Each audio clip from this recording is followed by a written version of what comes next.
right, welcome to another episode of Piecing It Together, the podcast where we take a look at a new movie and try to figure out what movies inspired it. But today on the show, we're doing something a little bit different because there's a film out in theaters today called Taylor Swift: The Eras Tour. And this is, of course, a filmed concert from her recent Eras Tour, and it is going to just blow away the box office this week. Some people are predicting for like a week or two. I'm predicting this thing is just going to have legs for months and is just going to be the big success story of the year. And so my multi-step prediction is that perhaps, thanks in part to the success of this concert film, we're going to see more concert films get put in theaters. And so joining me to talk about some of our favorite concert films that we would hope to get to see in a theater one of these days, we have... he's been on the show before, Jason Baroni. He's back. It's been a couple of years since he was on, and it's great to have Jason on. And Jason brought with him a friend, Caleb Quaye, Elton John's original guitar player, also performed with Mick Jagger, Hall & Oates, just all these legendary artists. Caleb is an incredibly accomplished musician himself. He's worked with so many amazing people, and he has a jazz fusion band, and he has a documentary out right now called Louder Than Rock. We'll also be talking about his documentary during the conversation. It's an honor to have him here, and we get into a bunch of great concert films and some great stories. So that is coming up. Before we get to it, of course, I got to remind you, make sure you're subscribed to Piecing It Together wherever you listen to podcasts. We got a lot of episodes on the way, so if you're subscribed, you'll find out about them as soon as they come out. You could also follow us on social media at Piecing Pod and join our Facebook group, Popcorn and Puzzle Pieces, where we continue the conversation about all the movies we talk about here on the show. And with that said, let's get to our conversation about all of these awesome concert films. All right, this is going to be a fun one. We've got two great guests to talk about music today, and it's going to be a different kind of episode, but I think we're going to have a lot of fun getting into some classic films anyway. Joining me, we've got Caleb Quaye and Jason Baroni. Guys, thank you so much for being here. Thank you. Pleasure. Thank you. My pleasure. Thanks for having us. Absolutely, absolutely. I want to get into the topic at hand, but Jason, you haven't been on the show in a while, and Caleb, your first time here, and I'm so happy to have you here. I'd like to get some introductions first for my listeners. So Jason, tell everybody about you a little bit. Yeah, so I'm currently working as a social media and digital marketing consultant for Caleb. And I'm such a fan of him too. So what a pleasure to be here. Also with David, which is a great friend too. So yeah. Awesome. And thank you, Jason, for bringing Caleb to the show. Caleb doesn't really need introduction, but please tell my listeners a little about you and your work. Oh boy. Well, most people know me as Elton John's original lead guitar player, which is true. So, but I was very involved in his career for like the first 10 years of his career. And we met each other when we were teenagers. I was the guy that actually changed his name, helped him change his name to Elton John. Right. He wanted to call himself John Elton. And I said, no, that's not going to work. Let's try Elton John. And the rest, as you know, is history. Yeah. So that in a nutshell is where I hail from. There you go. Absolutely. And it's so funny having someone associated with Elton John here, because I don't know if Jason told you this, but Elton is a customer of my family's record store here in Las Vegas. So we've known Elton for many years, and he's always been such a amazing person when he comes in, and he's become quite friendly with my family. So it's very cool having you on the show. Oh, great. Yeah. So the topic of today's podcast, this is a little different from what we usually do on Piecing It Together, but the thing is, we're recording this right on the eve of Taylor Swift's Eras Tour concert film hitting theaters, and this thing is going to just blow away the box office this weekend, and quite possibly for the whole rest of the year. I think I'm predicting it's going to be one of the biggest successes of the rest of the year. So I am thinking that between A24 just re-released Talking Heads 1984 Stop Making Sense, one of the best film concerts ever, I'm thinking between these successes, maybe we're going to see more of this stuff, more classic concert films going to theaters, more new concert films going to theaters. So we're going to talk about some of our favorite concert films today. Before we get to our list, though, I do have a kind of spur of the moment question for each of you.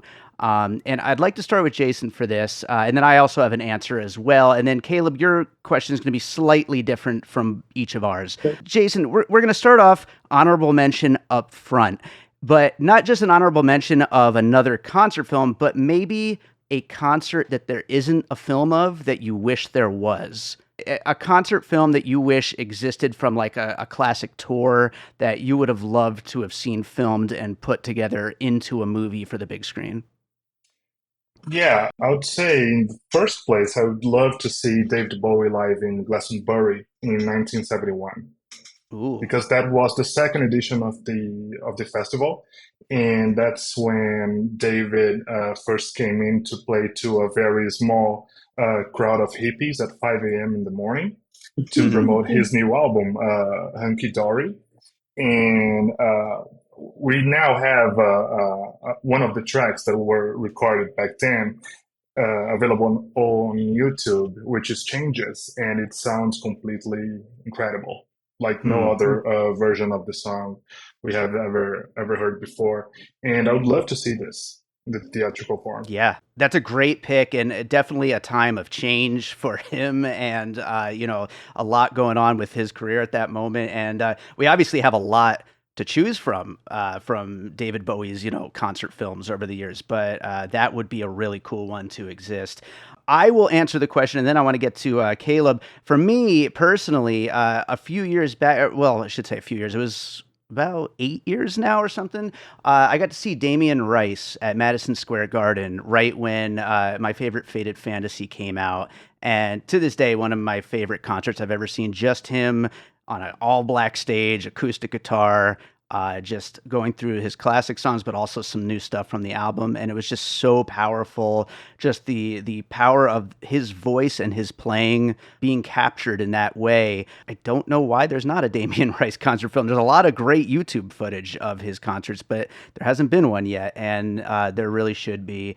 So that's my answer. So I want to twist this a little bit, though, for Caleb, because obviously, as someone who has been around and played with some of the greats and been a part of so many incredible concerts, is there a concert that you can remember that you wish was on film that you were a part of, that you performed at, that you would think, oh, I wish there was a full-fledged concert film we could just throw the DVD on at any time and watch? Yeah, I would say most probably it's a Elton John concert at Earl's Court in London in 1976. Wow. That was great. There is some YouTube footage of it, Hmm. but I think what you would see there is most probably Elton at his absolute peak Yeah. of his abilities. We were all young, we were all teenagers at the time, or Yeah. in our early 20s. So it was just a phenomenal concert, and plus the band. Let's see, this is 76, so this was the new band, the big band, which he put together in 1975. So by the time we'd hit Earl's Court, we'd already been on tour. So the band was very, very tight. Everything was right, 100%. It Yeah. was a phenomenal show. And so I think that would be especially for Elton fans, which nowadays span a few generations. Sure. Sure. They would catch a glimpse of him when his voice was absolutely, pitch perfect. Everything, performance, everything. The band was on fire. The whole thing. It was a great performance.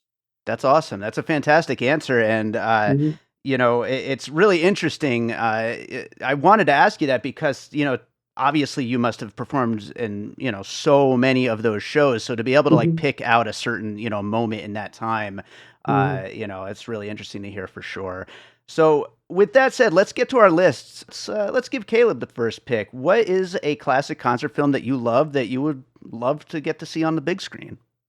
Well, I've got three. One of them was Elton John's one, but the old school one. The other one would be The Last Waltz by the band. Sure. I think directed by Martin Scorsese. I think that could. I think it was released, years ago, back in the 70s or something. But now with technology, they could, you know, polish it up, Sure. remix it, remaster it, and everything. And because I think when this came out, this was before surround sound, so I know they could, remix the audio for surround sound. It would be phenomenal. Oh, I'm sure. Yeah, I actually just watched it the other day, Oh, and yeah, as far as like concert films go, I mean, of course, you've got Scorsese directing the thing. Like, yeah, like, come on, like that is like everything you want out of a concert film. Like, it yeah, yeah, captures it all, and you get the essence of who those guys were, and yeah. everybody around them, and the story of that moment in time. So, Hmm. yeah, it's fantastic. And by the way, it is getting like I think it's a one night only thing later this month. It will be in theaters. So Oh, maybe we're okay. starting to see a little bit of the fallout of this. Oh, Well, good. whatever the opposite of fallout is, but of this whole Taylor Swift thing. Maybe we're going to start seeing some of this happen. So I guess maybe if it's going to be coming out, then maybe they've already remixed it I would hope for so. surround sound. Yeah, I would hope so. Like you said, I mean, it came out at a certain time where some of those technologies weren't available yet. So Right, right, if it right. hasn't been, it definitely is due for that kind of a treatment. So Sure. I would love to see that. Yeah. So Hmm. great pick, great pick, Jason. What do you have for your first pick? Yeah, so my first pick, I would choose Prince, The Earth Tour, 21 Nights in London Hmm. from 2007. You do have some clips online of this, but I would love to see this in the big screen, that's for sure. So Prince Yeah. performed around 31 songs each day in the span of like 20, 25 days in a row. And according to the Independent UK, he actually performed a total of 50 shows, including to some fans and private shows during that time. So 51 shows in total in 25 days, which is insane. Whew. Yeah. Yeah, that is an undertaking for sure. And yeah, I mean, who doesn't want more Prince content Oh, yeah. on Yeah. the big screen? You know what It's I a mean? winner. Absolutely. Yeah, great pick. Absolutely.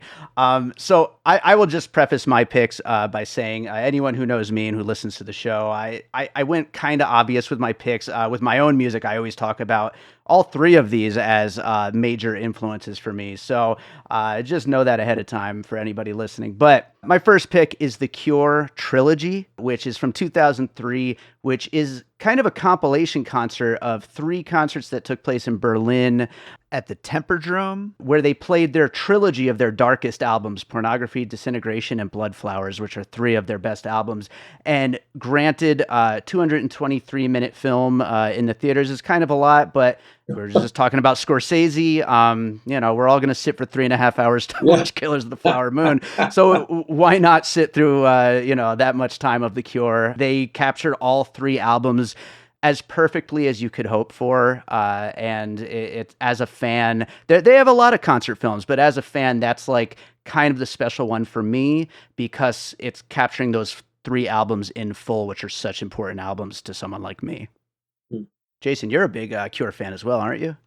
Yes, yes, I am. I love The Cure, and Yeah. I have never seen them live, but yeah, I'm a huge fan of them. They'll keep touring forever, so you'll get your chance. Let's go. Let's go to Caleb's next pick. It would be Aretha Franklin, Amazing Grace. Ooh, nice. Yeah, and this was, I'm not sure what year this was filmed. I'm going to assume this was filmed most probably around late 60s, 68, 69, somewhere around there.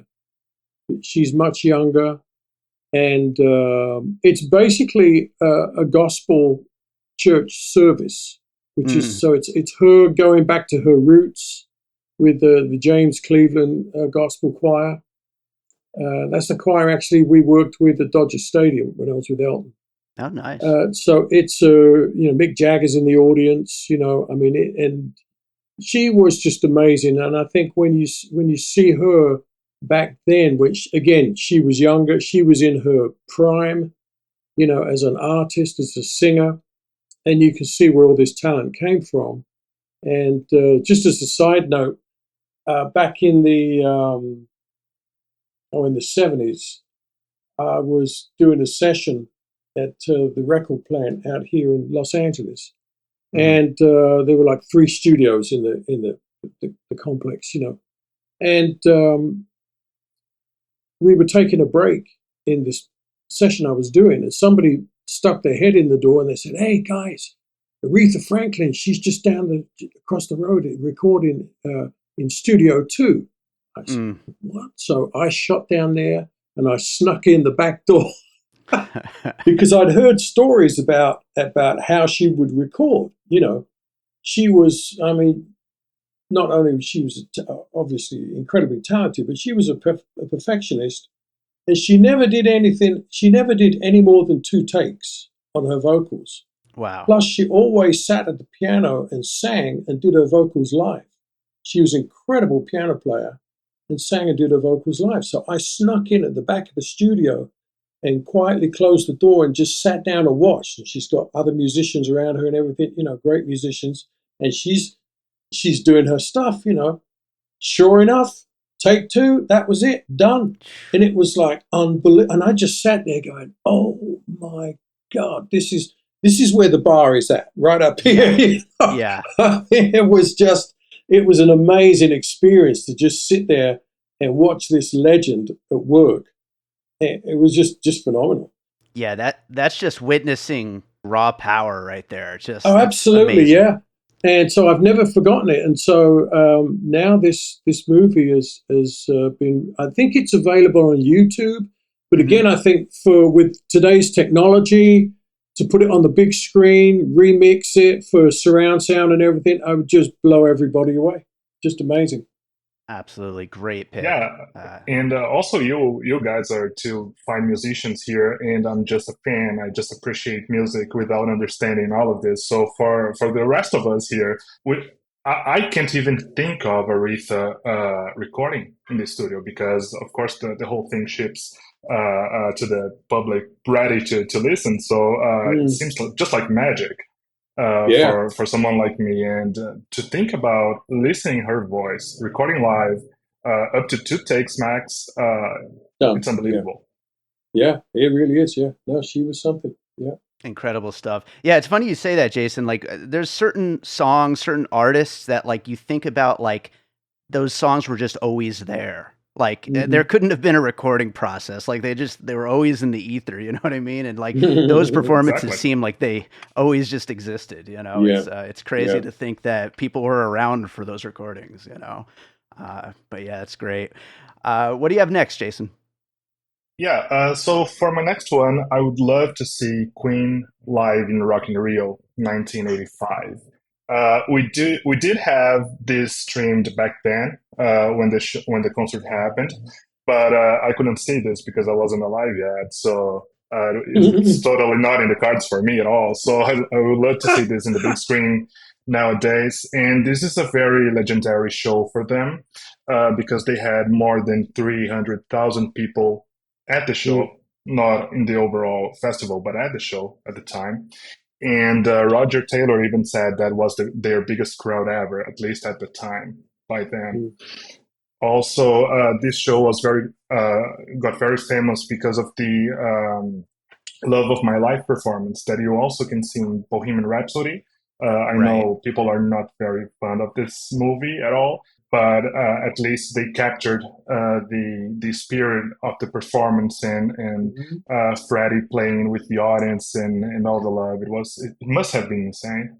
That's for sure. Yeah, definitely. Those concert scenes are incredible in that movie, regardless of what anyone thinks about the rest of the movie. But what's funny about that pick, and it's a great pick.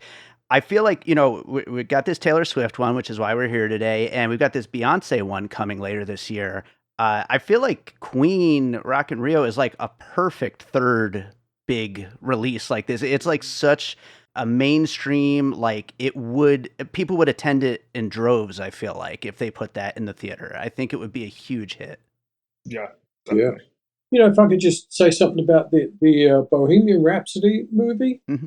Yeah. I saw that and I thought it was great. But you know what I was really thought was good? A couple of things. Hats off to Brian May, who actually gave guitar lessons to the guy that played his part in that movie. Hmm. And also, I thought they did a great job of reproducing the stage sound, festival sound, if you like, Yeah. to a movie. I sat there with my wife, and I'm going, that is what because it reminded me of shows I did with Elton, the Sure. stadiums and stuff, And there's a certain sound, it ain't a club. It's not like any other venue, Yeah. It's hard to describe, but they captured that in that movie. I thought they did that really well. Yeah, no, I completely. I Yeah. think that those concert scenes were definitely the best things in that Oh movie, yeah. and it really was just visceral. It made you like feel like you were on that stage with them. So Exactly. Yeah. Yeah. They did a yeah, good job on that. Yeah. Also, the actor who plays Brian May looks just like him. Oh yeah, yeah. It was Right. great. I don't know Yeah. which was the magic that they did to select this guy, but it feels like they traveled to the past and got him back to nowadays Hmm. to shoot the movie because they are very similar to one another. Yeah. And that was good casting, and yeah, I was pleased. I was really pleased with it. I was very impressed, especially as you say with the concert footage. Was it Live Aid? The Live yeah, Aid thing that they did. They Yeah. they caught it. They absolutely caught it. It's very good. definitely, definitely. So I will go for my next one. Continuing with my obvious choices, I'm going with Depeche Mode 101 from 1989, D.A. Pennebaker. An incredible part concert film, part documentary about the band and their fans at that moment in time. The concert footage, just incredible, capturing them like at their biggest, like at the moment when they had kind of just taken over the world with that music. And then the documentary stuff is all like really fun to watch, really interesting characters, both themselves, the band members, but also their fans who they follow around backstage and like on tour and stuff like that. A really fun documentary with great performances. And also, shout out to the Rock Docs podcast, who actually had me on earlier this year to talk at length for like an hour just about that documentary. There's plenty to get into with that film. So, anybody listening should check that out. But yeah, great one. And definitely recommend it if you haven't seen it. So that's my second pick. And Caleb, I know you said Elton was your actual first pick, so you've done your three. So Jason, let's go to your third. Yeah. Also, I could have picked tons of Elton's shows because I'm such a fan of him and, of course, the band too. But I didn't want to Sure. bring more options here to the Yeah. table since Caleb already spoke about one of their finest shows. But I would bring Michael Jackson's "This Is It" again. But of course, we did see this movie in theaters when it was available, and it's more of a documentary with some snippets and inserts of the rehearsals. And I would love to see a concert version of that. Of course, we haven't seen, we didn't have the opportunity to see the first show even, but I think they could have edited it to look like a show, even though we would have footage from the rehearsals. So I'd love to see that as a whole concert. Yeah, I did see that in theaters as well, and it was fantastic at the time. And yeah, I mean, you know that with all of these concert films, they shoot so much footage to edit Sure. something together. Like there must be so much more footage of him that they could have possibly turned it into like, a pseudo concert kind of experience. So I feel like you're right there. And yeah, it's a great pick. Were you a fan of Michael, Caleb?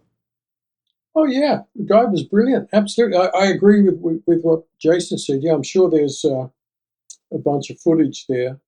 In fact, I think she's in that movie at that time, just before he passed away. Yeah, he was working with a singer, Judith Hill, Yeah, I think you're right. Asian Yeah. Asian looking African American. Well, I know Mhm. Judith very well, Oh, and her father plays bass in my band, my jazz group. And Judith nice. sings a song at the end of my movie, Oh, yeah. Louder and Loud. Okay. Yeah, that's her. Right So on. she was, and at that time, Michael really was impressed with her talent, and he was planning to, show her to the world, but Yeah. then he passed away.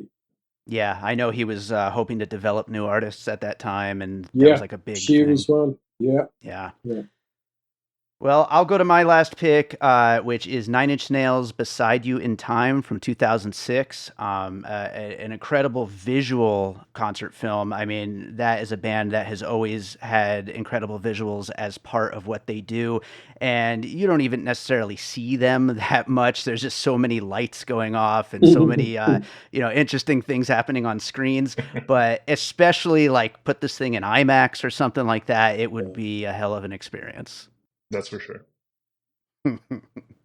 So yeah, I think we have a great list of concert films, and it'll be interesting to see, like, with this Taylor Swift, with the Beyonce, like, is this going to be a thing? I really do think it could be. I feel like, obviously theaters are hurting and looking for ways to get people out. I think that is, a way to make that happen. I do want to get into Louder Than Rock in a minute, which is Caleb's new documentary. But first, I want to mention some listener suggestions from my Facebook group, Popcorn and Puzzle Pieces, as well as the Headphones and Microphones Music Facebook group. So I got some suggestions from those two groups. Matt Stillman mentioned U2's current Sphere residency here in Las Vegas, Oh, yeah. which I'm sure a lot of people aren't going to be able to travel to Las Vegas to see what they cooked Yeah. up there, so that would be an interesting one for sure. Hmm. Josh Hatcher mentioned BTS "Love Yourself," which I'm not familiar with their music, but I know people love them, and I think that was in theaters, so definitely. A good pick. Tony Strauss mentioned "Erg: A Music War," which I had never seen, and I just watched the other night, and is so good. Like, of that very specific moment in the new wave scene. You get all those bands from that moment in time, and a great concert film. He also mentioned Woodstock and Styx. Kilroy was here, and the song remains the same, which another Yeah, fantastic one. that was good. Eric Upright mentioned Chuck Berry, James Brown's, and Pink Floyd live at Pompeii. Oh, Um, Oh, wow. yeah, I'm not yeah. sure which specific on the Chuck Berry and the James Brown ones, but Pink Floyd live in Pompeii is a great one. Yeah. And I'm sure there's some incredible concert films from Chuck Berry and James Brown. There must be Hmm. tons. My friend Marcus Malazzo mentioned Laibach, Divided States of America, which is an industrial band. Even he admitted is pretty, obscure. Probably wouldn't happen, but interesting pick. Chad Clinton Freeman mentioned Michael Jackson. This Is It. So just like Jason. Also Britney Spears.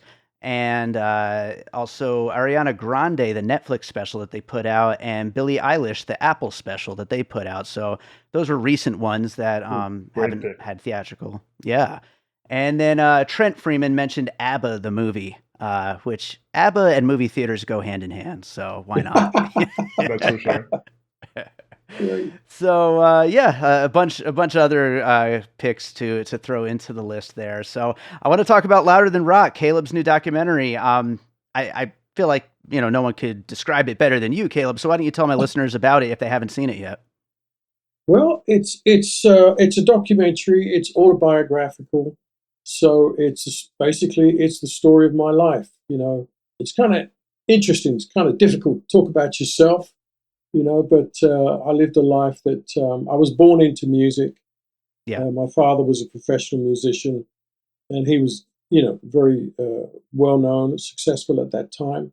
So, and his friends were some of the most famous jazz musicians in the world, and so that's the context I was born into, and was very privileged to hear jam sessions in our house when I was a kid with, you know, some of the greatest musicians and singers in the world, at oh that yeah, time. Because my father would work with them and would open shows for them when they came to the UK when they were touring. So Dizzy Gillespie was bouncing me on his knees when I was 4 years old while he's blowing his trumpet and stuff like that.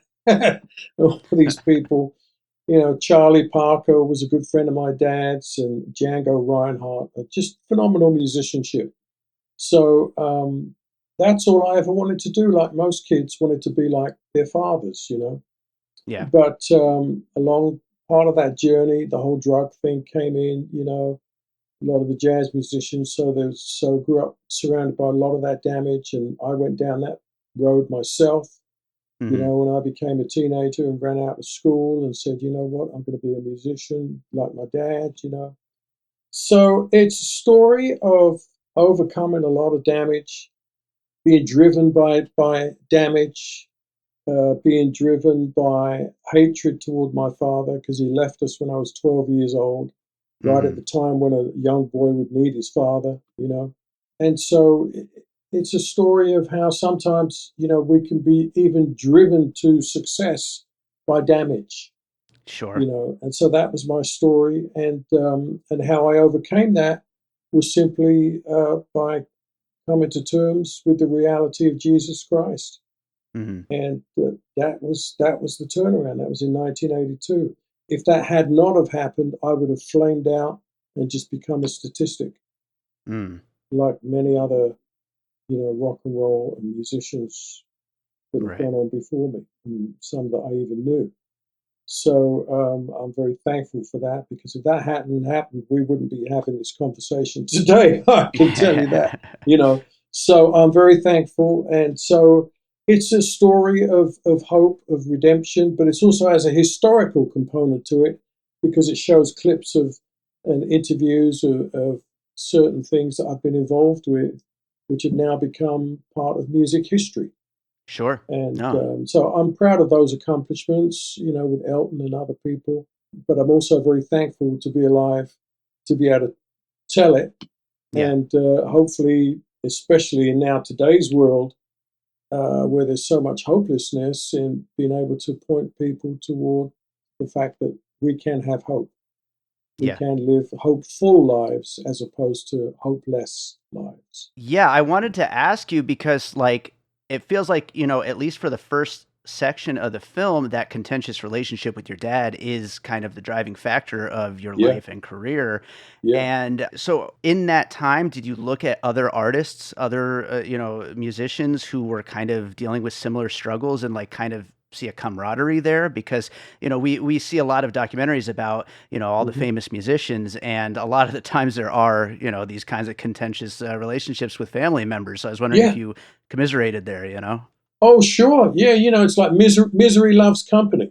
Sure. you know. So absolutely, and well, in fact, Elton and myself, we met when we were teenagers. I was 15, he was 16, and we both hated our fathers. We Yeah. both had the same thing, so we used to talk about it. Yeah, I hate him. Okay, let's get on with the music. Yeah, we just get on with life. But those things don't, they don't, that doesn't just die away.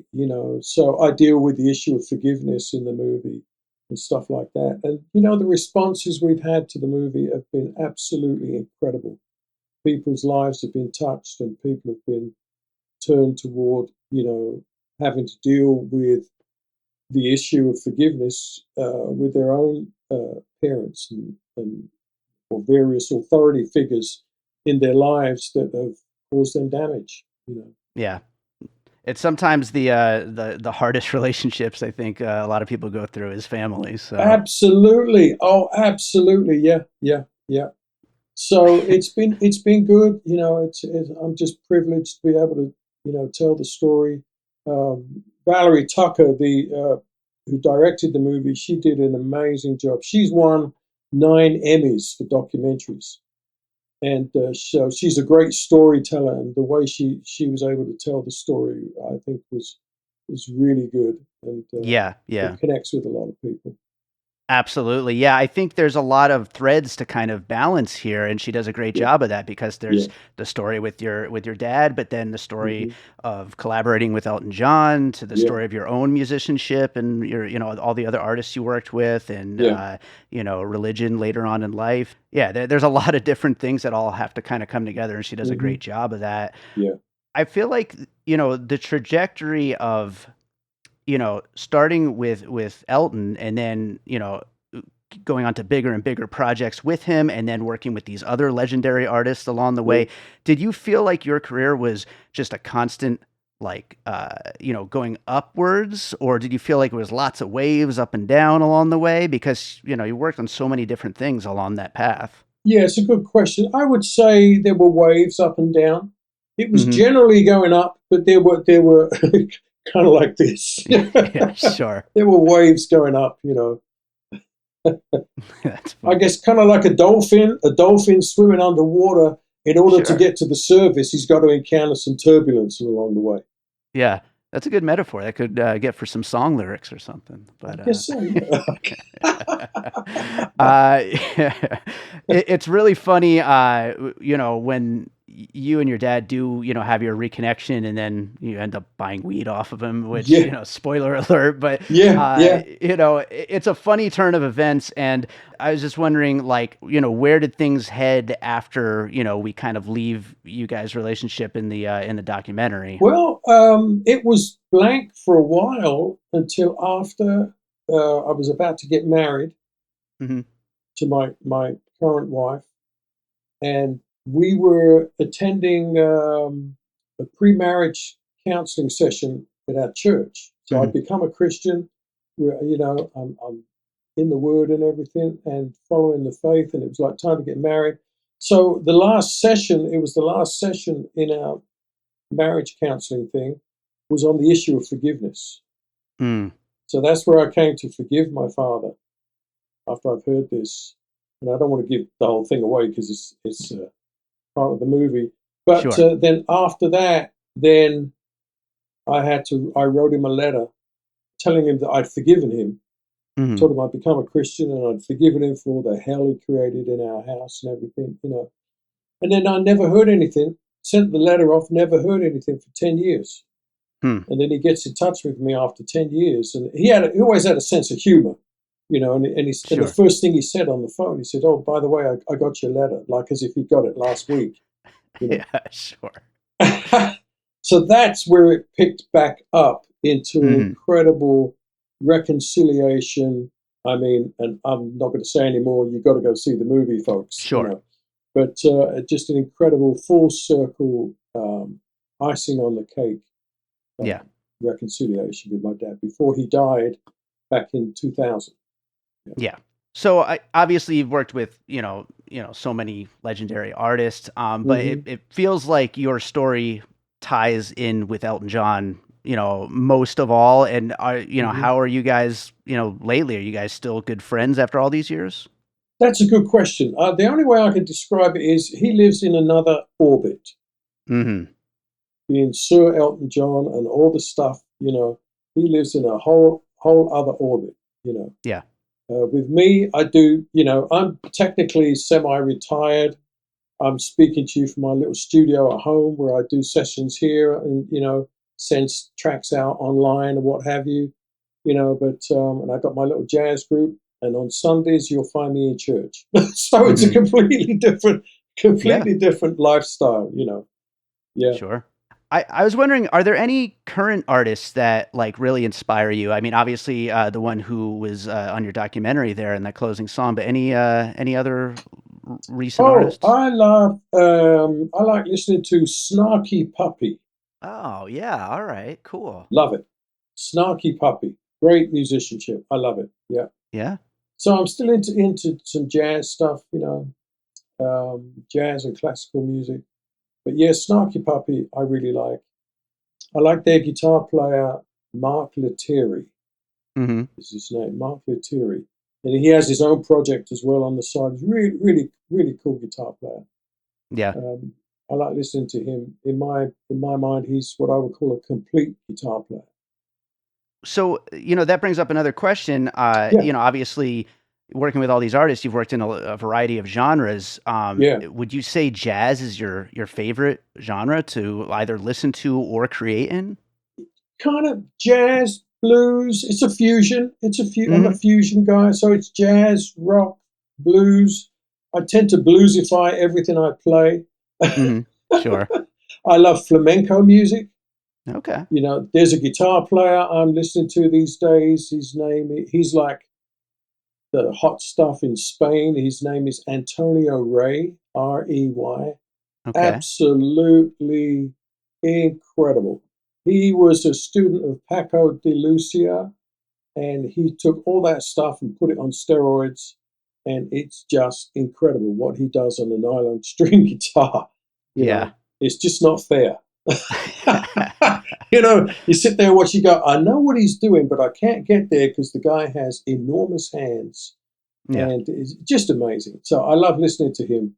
It's just like, let's just stop the world a second and let's listen to nylon string truth coming out here. You know, amazing player, Wow. amazing musician. There's live, you know, clips on YouTube and stuff of him Yeah. playing live. Just mind blowing. On it. No effects, just a microphone in front of a nylon string guitar. Just devastating. Amazing. Yeah. Were there any stories you didn't get a chance to like dig into with the documentary that you would maybe want to recall later on down the road and, other media or something like that? You know, I like telling students sometimes my story of my encounter with Wes Montgomery when I was Mm. 18 years old. So that was back in 1967, January of 1967. Wes Montgomery came to the UK, and I'd heard him play. I'd heard some of his recordings, and a friend of mine who was a photographer, for a jazz photographer for you know, magazines and stuff, Downbeat and what have you. She said, "Oh, I have an extra ticket for Ronnie Scott's club. Wes Montgomery's in town. I thought you might like to go see him." I said, "Oh, yeah, okay, great." So I had the opportunity to sit in the original Ronnie Scott's club back then. It's since moved to another part of London, but the original place, it was just a small club. And we were sat at a table at the front. Literally, I was 10 feet in front of this genius, Mm. watching this man do his thing on the guitar, and it was life changing. And at that Yeah. time, I was 18. I was one of the new kids on the block in the studios in London, you know, doing session work, making a name for myself and everything. And I watched this guy, and it was just like, you know, Picasso on the guitar. Yeah. It was just absolute musical perfection. This guy, no showboating, no effects, just a guitar and an amp and a trio, just playing this gorgeous music, you know. And so then when he finished his set, he went backstage. And so my friend, she said, "Would you like to go and meet him?" I said, "Oh, yeah, sure, yeah, I'd love to meet this guy, you know." So I go back, and he's in the middle of a conversation with four other people. I don't know if they were agents, they looked like, you know, business people, what have you, you know. So she goes up there. She introduces me to him. Yeah, she already knew him. She said, "Wes, I'd like you to meet. This is Caleb. He's one of the new studio guys in town. You know." So he turns to me and he's holding his guitar. He's just come off the platform. He's holding his guitar, and he says, "Let me just finish talking with these guys." He says, "Here, can you hold my guitar for me?" So I grab hold of his guitar. I'm holding the neck like this, and the neck is hot. Mhm. He'd been playing it, you know. It was hot, and Wow. here I am, this 18-year-old kid holding this genius's guitar, and all I can tell you is something got put into me from holding his guitar, That's and it magic.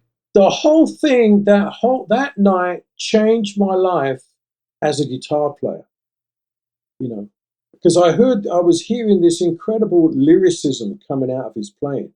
It was just effortless, you know. Wow. Wasn't just the octave thing, it was everything else, you know. Plus, he wasn't playing with a pick either.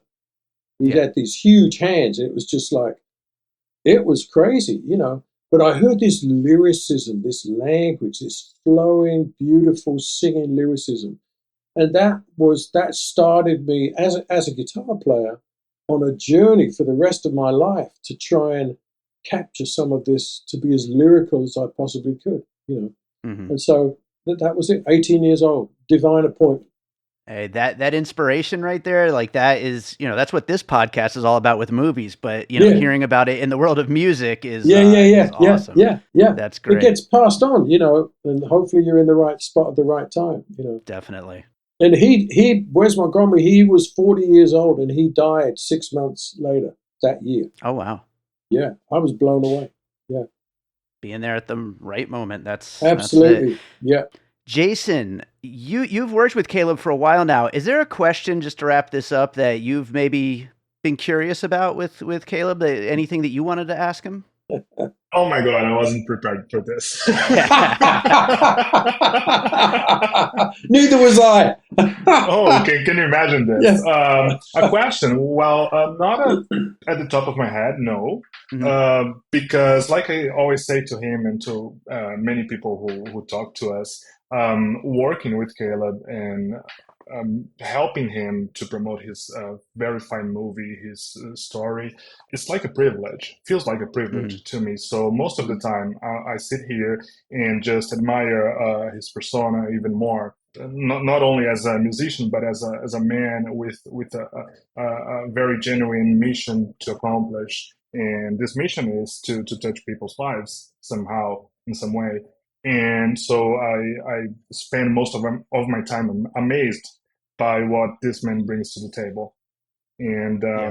on Louder Than Rock itself, it's very funny because the tagline for the movie is "You know his music, and now you will know his name." Mhm. And I think this is very accurate because most of the time we of course look at the main artist of a band, which name comes from the artist life and the name he makes, especially Elton's name, which has had an influence from Caleb.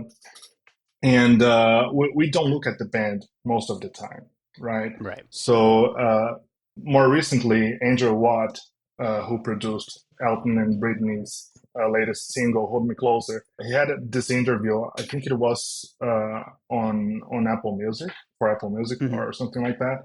And he said, "Oh, the first thing that I noticed when mixing and matching older songs, especially Tiny Dancer, was this genius riff, guitar riff, that you hear on Hold Me Closer Sure. as soon as the song starts.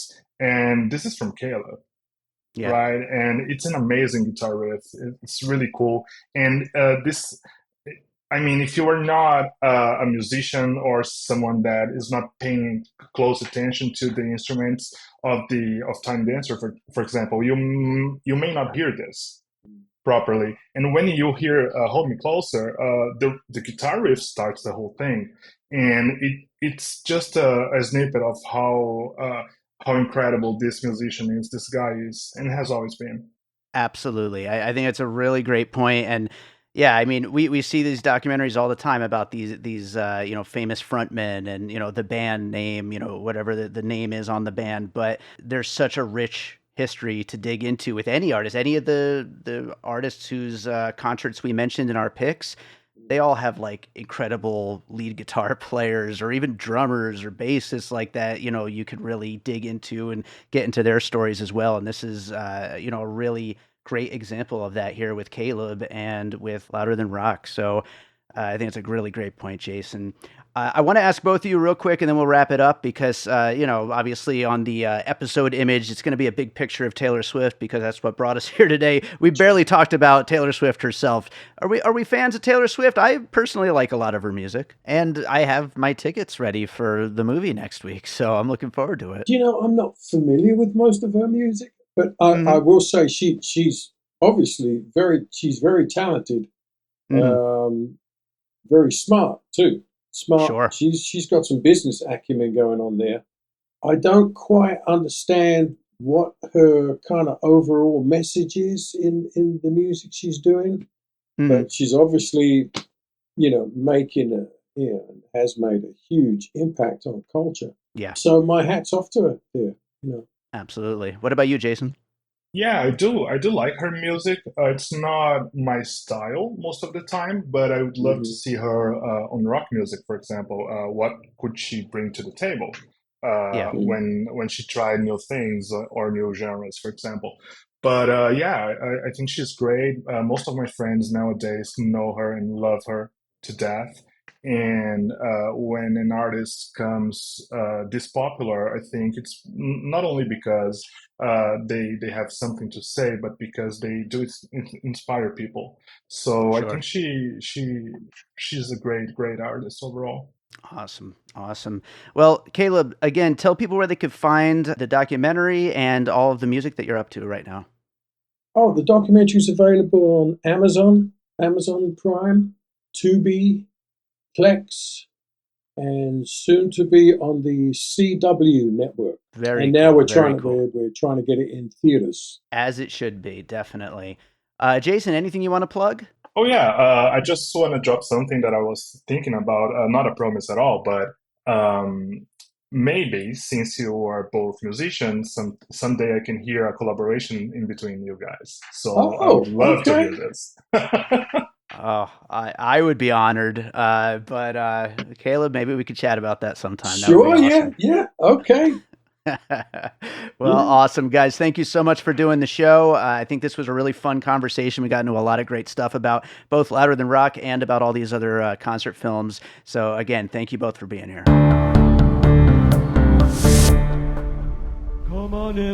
Hi, this is Wax Trax Records here on 2909 South Decatur. We buy all your old 45s, your old albums, any type of music memorabilia. Also, we sell music memorabilia, albums, CDs, and a lot. Come on down to Wax Trax, 2909 South Decatur, or give me a call at 702-362-4300. Thank you very much. All right, so I hope you enjoyed that conversation. Thank you so much to Caleb Quaye for joining me on that one. That was awesome. And thank you to Jason Baroni for joining me as well, but also for helping set that up. It was a great time, and hopefully my predictions hold steady. And thanks to this gigantic Taylor Swift concert, as well as the Stop Making Sense concert, we will start seeing more of these concert films coming out in theaters. I mean, we certainly know that the theater business needs ways to get people out. So hopefully it works, and hopefully we'll see more concerts in the movie theater, because I love going to the theater to watch movie concerts. But that is it for today. If you're enjoying piecing it together, make sure you're subscribed wherever you listen to podcasts. You can follow us on social media at Piecing Pod. You can join our Facebook group, Popcorn and Puzzle Pieces, where we continue the conversation about all the movies we talk about here on the show. And don't forget, we do have a Patreon, the Produced by David Rosen Patreon, where I post bonus and advanced content from piecing it together, from Awesome Movie Year, and from my music career. We've covered a bunch of great concert films over on Awesome Movie Year, by the way, so check that out. But also, over on the Patreon, I do have a brand new soundtrack album called Jacqueline, which is kind of a companion piece to my new official soundtrack album, Blind Malice, that just came out last week. Both from the same director, Chris Johnson. Two very not so different in tone, because they're both horror movies, but different scores. And so it was very cool to work on both of them, and I felt like I would put one out as an official release, one as an exclusive, but they're both, I think, worth checking out. So you can find that on the Patreon, and you can find Blind Malice anywhere you listen to music. Also, tonight, if you happen to be listening to this right when it goes up, tonight, Friday, October 13th, Friday the 13th, I actually have a music video from Blind Malice that is premiering at 8 p.m. Pacific time during my buddy Chad's The Ham Show over on YouTube. I mentioned the Headphones and Microphones Facebook group earlier in the conversation. That is his group, and that is his live stream show. And so you should check that out over on YouTube, and you'll get to see my new music video, Blind Malice, the theme, tonight, 8 p.m., and there'll be a link in the show notes. And yeah, I'm going to close this out with a piece of music, as I always do. And, I'm going to actually, because we're talking music today, and I'm excited about music today, I'm going to give you a little preview of a piece of music that will be coming out next year. I'm working tirelessly on a whole bunch of new music to release in 2024. I'll be announcing those plans very, very soon. But this is a track called Afterglow, and it's 99% done. I think it might be 100% done, but I hope you enjoy it. This will be out next year, along with a whole lot of other music. So enjoy it, and we'll be back with more piecing it together real soon.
All Points West production, produced by David Rosen in Las Vegas.